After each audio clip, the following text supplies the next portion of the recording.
Assalamualaikum. Waalaikumsalam. Untuk kali uka, apa pernah bersedia untuk mencalonkan diri sebagai calon gubernur tiga tu? InsyaAllah yang menggantung buat orang masyarakat orang pentu Allah dalam menari ini.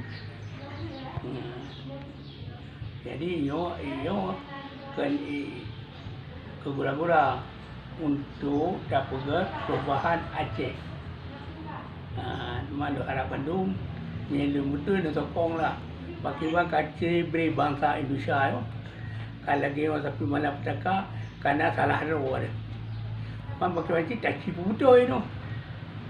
Tak cipu betul untuk kesatuan dan perubahan. Baik fikir pembangunan je tantai je buat perubahan tan. Ando harap Bandung termasuk Lumui Sahur Aceh dia dengar lebih itu dan anak ketinggalan tepung dengan Runaudik 200 ketinggalan kebangsaan.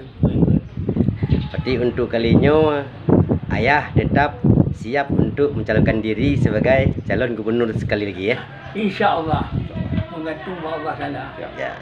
Jiat ayah, terima kasih. Ya.